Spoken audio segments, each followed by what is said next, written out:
Revient en français dans le texte. On accueille l'invité d'André Berkoff, Gaspard Koenig, essayiste, romancier qui enseigne la philosophie à Sciences Po Paris, préside le think tank libéral Génération Libre et qui nous présente son ouvrage La fin de l'individu. C'est publié aux éditions de l'Observatoire.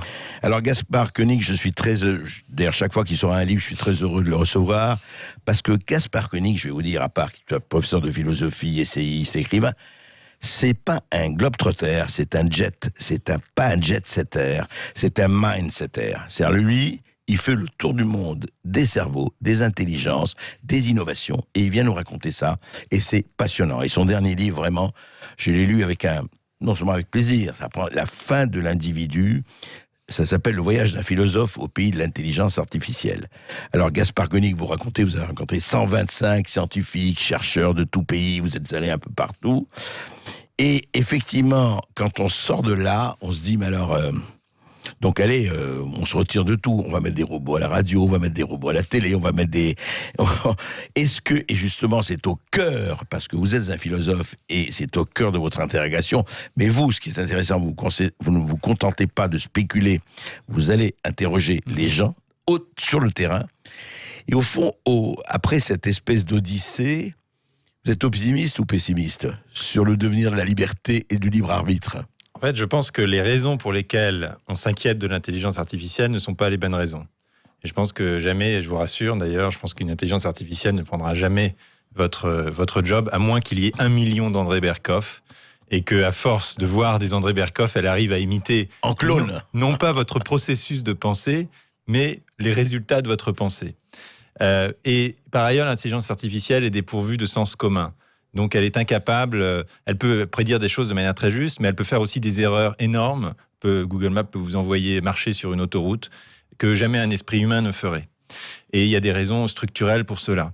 Et quand on rencontre... moi j'étais parti effectivement avec toutes ces idées un peu sensationnalistes en tête, parce que c'est très excitant au fond intellectuellement. C'était le rêve de Leibniz. On va complètement remplacer l'intelligence humaine, on va tout automatiser, on va mettre des chiffres sur tous les concepts. Et comme disait Leibniz, il n'y aura plus besoin de raisonner. On pourra se contenter de calculer. On pense pour vous, on raisonne pour vous, etc. C'est évidemment, c'est à la fois inquiétant et très séduisant. Donc j'y ai été comme ça avec toutes ces grandes théories en lisant des livres qui vous disent la super intelligence peut éradiquer l'humanité, mais elle peut aussi la sauver et tout.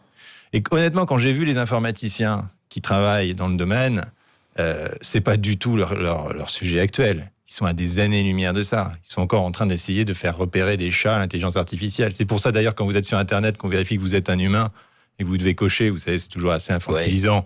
Et d'ailleurs, souvent, on se trompe. Vous devez cocher les feux rouges, vous devez cocher les voitures. Et ça veut dire que les robots sont même pas encore capables de faire ça. Ils le seront sans doute, simplement parce qu'ils vont apprendre avec encore plus et encore plus et encore plus d'exemples. Mais ils ne prétendent absolument pas avoir la puissance de conceptualisation du cerveau humain, qui avant tout... tous les gens que vous avez vus, ils vous ont pas dit à un moment donné, allez, on va remplacer l'homme, et puis...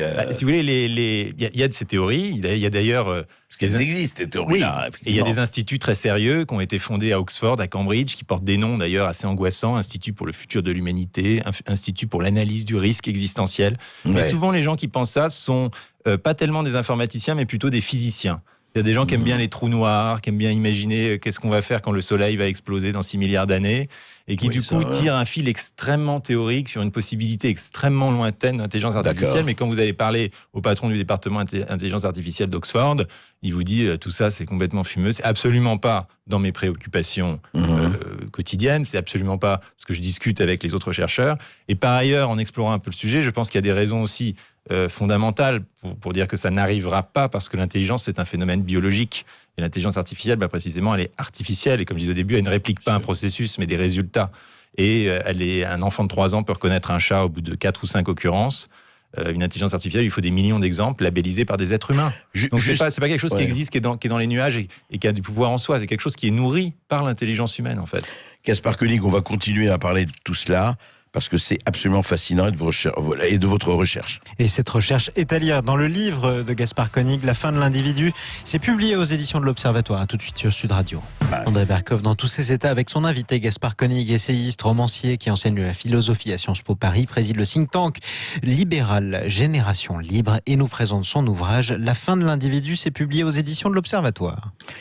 Gaspard Koenig, justement, dans ce livre passionnant, alors vous dirigez un think tank, on parle de liberté, un think tank libre, Mais à la fin de votre bouquin, on se demande quelle liberté, justement. Je voudrais qu'on passe de ça. Quelle démocratie, quelle liberté, si, sans tomber dans l'apocalypse, bien sûr, ces chercheurs, cette intelligence artificielle, ces innovations, qu'est-ce qu'elles nous préparent ? Voilà. En fait, l'intelligence artificielle en soi, comme on le disait, est idéologiquement neutre et c'est plutôt une technique admirable et bravo à nous, bravo à l'humanité d'avoir réussi à construire cela. Ça fait 70 ans qu'on essaye et grâce notamment à l'augmentation de la puissance de calcul et à la redécouverte de techniques comme les réseaux de neurones, on arrive maintenant à un nouveau degré de maîtrise. Mais la question, c'est comment on les utilise. Et là, la manière de les utiliser dépend de nos valeurs et de ce qu'on veut en faire. Et on voit d'ailleurs très bien que c'est utilisé de manière tout à fait différente en Europe, aux États-Unis ou en Chine, où j'ai été me balader. Et le sujet pour moi, c'est que l'intelligence artificielle se nourrit des données que nous lui fournissons. Et telle qu'elle est industrialisée aujourd'hui, elle nous guide en retour en nous proposant des choix qui sont généralement des choix qui sont très bons pour nous, parce qu'ils prennent en compte qui nous sommes réellement. Même par... Exemple, vous pouvez me donner un exemple ? Eh bien, par exemple, maintenant, quand vous êtes... C'est pour ceux qui communiquent sur Gmail. Oui. Quand vous recevez un mail, oui. On vous propose une réponse. On vous propose une réponse. Donc, par exemple, quelqu'un vous écrit « Tu veux déjeuner avec moi demain ?» On vous propose en réponse « Non, merci, demain, je suis chez le coiffeur. » Parce que on a pu... D'abord, ça veut dire qu'évidemment, on lit, entre guillemets, en tout cas, les algorithmes qui passent sur les mails que vous envoyez. Vous connaissez déjà. Il n'y a pas de secret des correspondances. Maintenant, c'est complètement explicite. Tout ça est lié d'ailleurs aux algorithmes de Google lui-même. Ensuite, on peut tout à fait, si vous avez par exemple un Google Agenda, on peut tout à fait voir que demain, l'intelligence artificielle va voir qu'effectivement, demain, vous avez un déjeuner. Et puis, elle va apprendre aussi à personnaliser vos réponses en fonction de vous. C'est-à-dire, si vous faites souvent des points d'exclamation, elle va en faire et tout. Et au bout d'un certain temps, c'est tellement pratique que vous n'allez pas faire l'effort de taper une phrase. Et quand vous tapez une phrase, vous faites plus que taper une phrase. Parce qu'au fond, vous pouvez dire d'autres choses en même temps, puis vous pouvez utiliser d'autres adjectifs, puis vous essayez de faire une blague. Bien sûr. Mais non, mais là, vous allez juste cliquer sur le truc le plus simple, parmi les 2-3 réponses qu'elle vous propose, et peut-être qu'un jour, vous cliquerez même plus. Vous direz, puisqu'elle est tellement bonne, je m'en occupe même plus. C'est elle qui répond à mes mails. Et en fait, ce qui se passe, c'est que vous devenez, d'abord, vous déléguez votre capacité de choix à la machine. Et ce qui se passe pour les mails se passe évidemment pour le GPS, mais se passe aussi pour les rencontres amoureuses, quand on va voir la manière dont les algorithmes fonctionnent sur les sites de rencontres. Ça se passe sur le marché du travail, pour les plateformes qui font l'ajustement entre l'offre et la demande de travail. Et donc, cette même logique se reproduit partout, où c'est des choix qui sont tellement performants. Et plus vous leur donnez de données, plus ils sont performants, plus vous déléguez votre capacité de choix, plus vous déléguez votre capacité de choix, moins vous vous habituez à faire fonctionner votre cerveau. On a vu que les gens qui utilisent le GPS 8 heures par jour, par exemple, connaissent des atrophies de certaines zones cérébrales. Et peu à peu, vous installez dans un monde où, puisque je suis plus responsable, au fond, eh bien... Je laisse faire. Oui, mais je laisse faire, et du coup, ça change tout sur la responsabilité juridique, sur la question du marché économique, sur la question de la démocratie, du droit de vote. Et on voit, et j'étais voir ensuite ces différents pans, et je vois à quel point cette remise en cause du libre arbitre ou de l'autonomie de jugement affecte l'ensemble de notre organisation politique et sociale. Il y a déjà des gens à Stanford qui réfléchissent sur le fait que, puisque le robot a pris la décision, c'est plus l'être humain qui est pénalement responsable ou au niveau assurantiel. Et c'est pour ça que le Parlement européen propose de créer une personnalité juridique du robot, en disant, puisque c'est la voiture qui a eu l'accident, c'est pas le conducteur qui est responsable, puisque c'est l'algorithme qui a pris la décision. Gaspard Koenig, est-ce que ça n'amène pas une irresponsabilité généralisée et ça n'amène pas à la fin du politique, de la représentation, de tout ça? C'est vertigineux quand même. Ça amène complètement à ça. Et c'est vrai que dans la Silicon Valley, on entend énormément ce discours que je souviens très précis d'entrepreneurs qui me disaient, mais ces politiques, de toute façon, ils sont nuls, on va le faire nous-mêmes, et avec nos systèmes d'IA, et je pense qu'en quelque part, ils ont raison, on va être beaucoup plus efficace pour donner aux gens une éducation sur mesure, de la santé de manière automatisée, un système de justice peut-être plus objectif, parce que ça ne passera pas par le juge, mais par l'algorithme, et donc le juge, il est toujours biaisé, l'algorithme, si on le nourrit bien, il y a des biais algorithmiques, mais si on le nourrit bien, il peut être plus objectif. Et donc, il y a un discours extrêmement positiviste sur ces technologies et qui est alors encore plus fort en Chine, où clairement le gouvernement délègue aux grandes compagnies numériques, comme Alibaba par exemple, délègue la gestion de certaines villes. Alibaba organise, au nom du gouvernement chinois, la gestion du City Brain, du cerveau de la ville de Hangzhou, et gère l'ensemble du trafic à Hangzhou, mais aussi gère la criminalité. Plus besoin de maire plus besoin de maire de Pékin ou de Hong Kong, ou etc. C'est-à-dire que ça vous importe tellement de confort que vous vous dites qu'est-ce qui reste comme sujet pour la délibération collective. Oui, mais alors justement, vous avez pris l'exemple de la Chine, qui est effectivement le pays qui monte et de ce point de vue le plus fort. Mais est-ce que ça ne coexiste pas avec une espèce de dictature ? C'est-à-dire, on a l'impression, mais ça c'était avant, même pour le marché, le Parti communiste, parti unique, faites du business, faites ce que vous voulez, et puis le pouvoir, c'est à nous.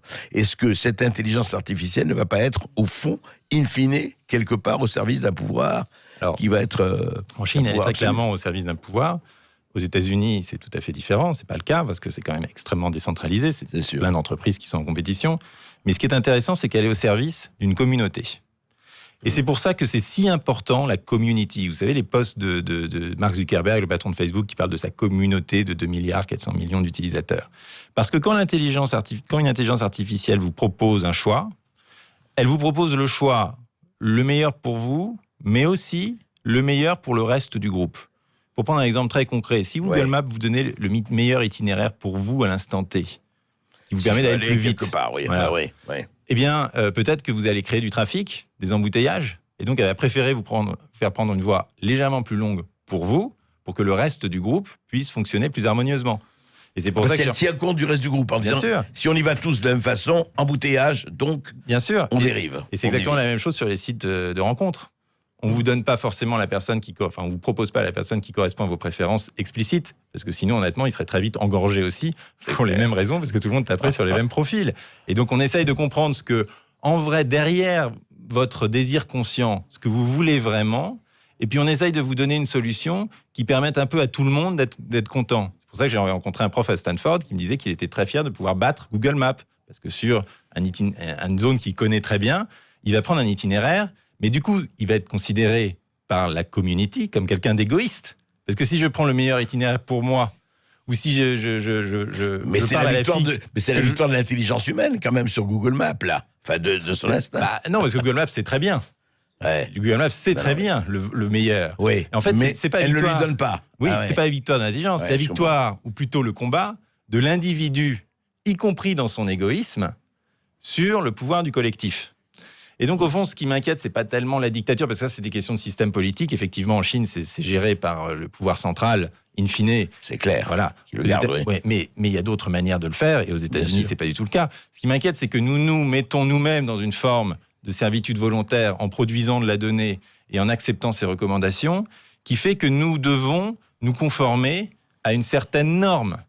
Parce que si je prends l'itinéraire d'à côté, aujourd'hui, je peux toujours prendre l'itinéraire d'à côté. Mais demain, quand il y aura la ville, la Smart City, et que les voitures seront toutes autonomes, peut-être qu'on ne me donnera même plus la possibilité de prendre l'itinéraire le plus court. Je devrais prendre tel ou tel itinéraire, parce que c'est la norme. Et on vous dira, et si tu le fais pas, t'es un salaud, parce que tu nuis à ta communauté. Et donc, c'est un raisonnement qui n'est pas neutre idéologiquement. C'est un raisonnement utilitariste. Et l'utilitarisme, c'est de maximiser le bonheur du groupe, y compris au détriment de certains plaisirs individuels. Et surtout au détriment de tout ce qui est dissonance, divergence, erreur, sous-optimalité. Et marginalité complètement. La marge n'existera plus dans ce cas-là. Complètement, puisqu'en fait, vous allez vous conformer à la moyenne de ce que vous êtes vous-même. Reprenons l'exemple de Gmail. À force de répondre la même chose, vous allez de plus en plus être incité à répondre la même chose. Si vous avez commencé par taper 3 points d'exclamation, vous en taperez toujours 3. Et en fait, ça va commencer à la petite enfance. Au Japon, par exemple, ils installent, comme partout en Asie, des caméras dans les salles de classe pour voir la manière dont les élèves réagissent au cours et pour améliorer les techniques éducatives en fonction des comportements que synthétisent des intelligences artificielles. Et ils envoient déjà les gamins dans des maternelles différentes en fonction de leur comportement pour optimiser. Et quelque part, mais si vous voulez, c'est toujours un dilemme, parce que si c'est votre propre enfant, vous dites, finalement, je vais faire ce qu'il y a de mieux pour lui. On me dit que cette maternelle, elle est mieux par rapport à son comportement, donc je vais y aller. Mais ce qui veut dire que dès votre naissance, vous serez pris dans un espèce de flux de recommandations. Parce que vous irez dans telle maternelle, et donc du coup, vous allez écouter telle musique, et puis après, on va vous recommander tel job, et ensuite, on va vous recommander tel partenaire amoureux. Et quand j'ai été voir justement Donc ma vie ne m'appartient plus, quelque part, quand même. Et quelque part, c'est pour ça que ce livre s'appelle La fin de l'individu. C'est pas la fin de l'homme, mais ça veut dire que l'individu, dans son espèce tel qu'on l'a conçu depuis les Lumières, comme puissance autonome de jugement, est clairement remise en cause.